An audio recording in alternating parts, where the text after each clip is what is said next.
নমস্কাৰ বন্ধু-বান্ধৱীসকল।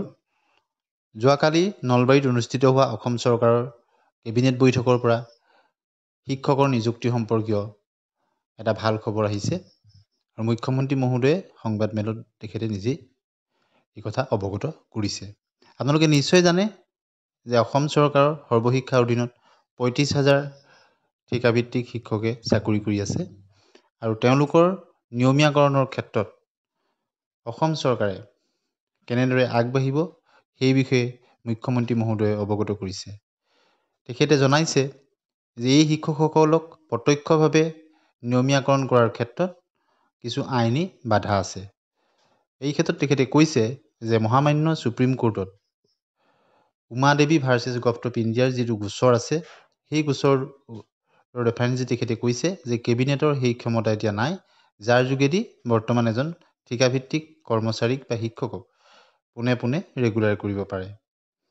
গতিকে সেইকাৰণে অসম চৰকাৰে ৩৫,০০০ নতুনকৈ পোষ্ট সৃষ্টি কৰিব, নতুনকৈ শিক্ষকৰ পদ সৃষ্টি কৰিব। অৰ্থাৎ নতুনকৈ অসম চৰকাৰৰ শিক্ষা বিভাগত ৩৫,০০০ শিক্ষকৰ পোষ্ট ক্ৰিয়েট কৰিব আৰু ক্ৰিয়েট কৰি এই SSCৰ অধীনত কৰ্মৰত ঠিকাভিত্তিক শিক্ষকসকলৰ কাৰণে নিযুক্তিৰ এক স্পেচিয়েল ড্ৰাইভ অনুষ্ঠিত কৰিব, য'ত কেৱল মাত্ৰ এই ঠিকাভিত্তিক শিক্ষকসকলে আবেদন কৰিব পাৰিব আৰু এনেদৰেই তেওঁলোকৰ চাকৰি নিয়মীয়াকৰণ কৰা হ'ব। আপোনালোকে নিশ্চয় বুজি পাইছে।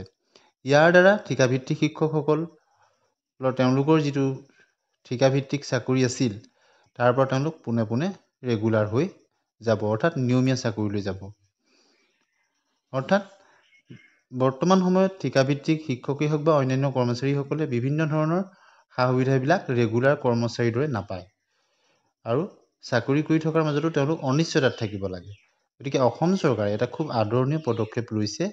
বিশেষত এই বৃহৎ সংখ্যক ৩৫,০০০ যি SSCৰ অধীনত কৰ্মৰত শিক্ষক, তেওঁলোকৰ চাকৰি নিয়মীয়াকৰণৰ কাৰণে অসম চৰকাৰে এটা আদৰণীয় পদক্ষেপ গ্ৰহণ কৰিছে, যাৰ ফলত ৩৫,০০০ নতুন শিক্ষকৰ পোষ্ট ক্ৰিয়েট কৰা হ'ব আৰু ইয়াৰ ফলত তেওঁলোক প্ৰত্যক্ষভাৱে লাভৱান হ'ব। আৰু মুখ্যমন্ত্ৰী মহোদয়ে অৱগত কৰিছে যে তেওঁলোকে NPSৰ সুবিধা পাব আৰু অন্যান্য ৰেগুলাৰ শিক্ষকে যিখিনি সুবিধা পায় সকলোখিনি সুবিধা পাব। আপোনালোকে নিশ্চয় জানে যে ঠিকাভিত্তিক কৰ্মচাৰীসকলে ৰেগুলাৰ কৰ্মচাৰীৰ দৰে চাকৰি কৰ্ম অৱস্থাততো সকলো সুবিধা নাপায় বা ৰিটায়াৰ কৰাৰ পিছতো তেওঁলোকে সকলো সুবিধা লাভ নকৰে বা হঠাতে চাকৰি কৰা অৱস্থাত মৃত্যু হ'লেও এজন ৰেগুলাৰ কৰ্মচাৰীয়ে যেনেকুৱা ধৰণৰ সুবিধা পায় সেইখিনি সুবিধা নাপায়। গতিকে এই শিক্ষকসকলৰ চাকৰি নিয়মীয়াকৰণ কৰি দিয়াৰ লগে লগে তেওঁলোকে সেই সকলোখিনি সুবিধা লাভ কৰিব। আৰু এই যে নতুনকৈ ৩৫,০০০ শিক্ষকৰ চাকৰি পোষ্ট ক্ৰিয়েট হ'ব, সেই পোষ্টখিনি এই যিসকল ঠিকাভিত্তিক শিক্ষকে তাত এতিয়া বৰ্তমান সাময়িক তাৎক্ষণিকভাৱে যিসকলক নিযুক্তি দিয়াৰ কথা কৈছে, তাৰ পিছতো সেই পোষ্টখিনি থাকি যাব।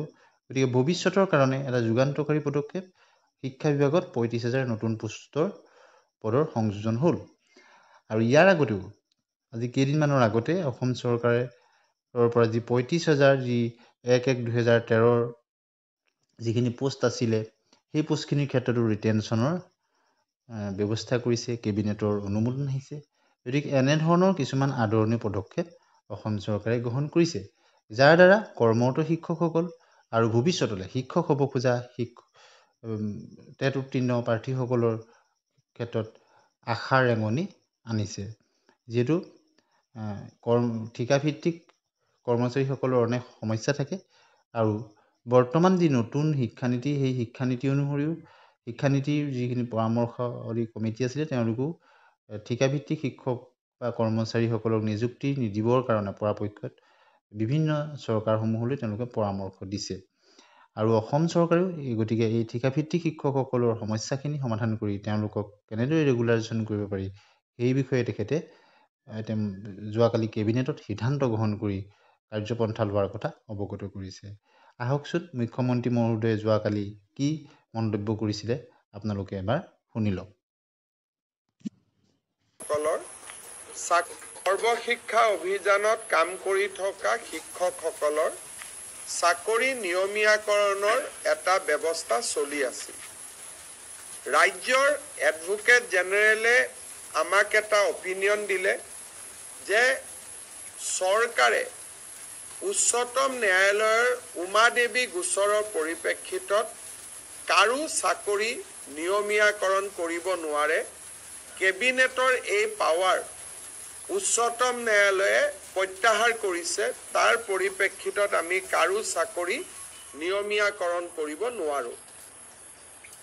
কিন্তু সৰ্বশিক্ষা অভিযানত কাম কৰি থকা শিক্ষকসকলক যাতে আমি সকাহ দিব পাৰোঁ, তাৰ বাবে আজি কেবিনেটে ৩৫,০০০ নতুন শিক্ষকৰ পদ চৰকাৰত সৃষ্টি কৰি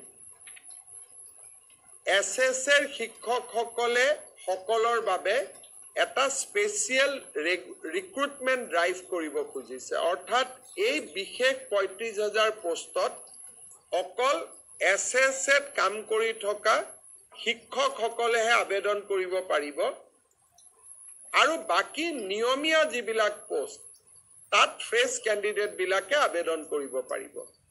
এই ৩৫,০০০ শিক্ষকে SSৰ পৰা আহি চৰকাৰত সোমোৱাৰ লগে লগে সৰ্বশিক্ষা অভিযানত ৩৫,০০০ পোষ্ট বিলুপ্তি হ'ব। অৰ্থাৎ সৰ্বশিক্ষা অভিযানৰ ৩৫,০০০ শিক্ষকে স্পেচিয়েল ৰিক্ৰুটমেণ্টৰ বাবে চৰকাৰত আবেদন কৰিব। চৰকাৰে তেওঁলোকৰ কাগজ পত্ৰ চোৱাৰ পিছত তেওঁলোকক নিয়োগৰ সুবিধা কৰি দিব চৰকাৰত, য'ত NPS পাব, চৰকাৰৰ পে স্কেল পাব, ইনক্ৰিমেণ্ট পাব, গোটেইবোৰ পাব। কিন্তু এইখিনি হৈ উঠাৰ পিছত সৰ্বশিক্ষা অভিযানত পূৰ্বতে কাম কৰি থকা তেওঁলোকৰ পদসমূহ বিলুপ্তি হৈ যাব। অৰ্থাৎ আমি ৰেগুলাৰাইজেশ্যন কৰিব নোৱাৰাৰ বাবে আমি স্পেচিয়েল ৰিক্ৰুটমেণ্ট ড্ৰাইভ সৰ্বশিক্ষা অভিযানৰ শিক্ষকসকলৰ বাবে কৰিব খুজিছোঁ। আৰু ইয়াৰ ফলত মই ভাবোঁ যে অহা ৪-৫ মাহৰ ভিতৰতে সৰ্বশিক্ষা অভিযানৰ প্ৰতিগৰাকী শিক্ষকেই চৰকাৰত নিযুক্তি পোৱাৰ সম্ভাৱনা মুকলি হ'ব। আজিও তেওঁলোকে ৰেগুলাৰ ৰিক্ৰুটমেণ্ট ড্ৰাইভত কিছুমান তেওঁলোকে ৰেগুলাৰাইজ হৈ থাকে, কিন্তু এইটো তেওঁলোকৰ কাৰণে হোলচেল কৰা হ'ব। সেইকাৰণে আমাৰ ৩৫,০০০ শিক্ষকে চৰকাৰত সোমাবলৈ এটা সুবিধা পাব। আমাৰ বিভিন্ন আপোনালোকে নিশ্চয় মুখ্যমন্ত্ৰী মহোদয়ৰ বক্তব্য শুনিলে। বহু প্ৰাৰ্থীয়ে কমেণ্ট ছেকশ্যনত সুধি আছে যে কেতিয়াকৈ LBUPৰ মেধা তালিকা প্ৰকাশ পাব বা ফিজিকেল ডকুমেণ্ট ভেৰিফিকেশ্যন আৰম্ভ হ'ব, টেটকাম ৰিক্ৰুটমেণ্ট কেতিয়াকৈ অনুষ্ঠিত হ'ব, বা ADRE পৰীক্ষা কেতিয়াকৈ হ'ব, বা অসম পুলিচৰ ইণ্টাৰভিউ কেতিয়াকৈ হ'ব।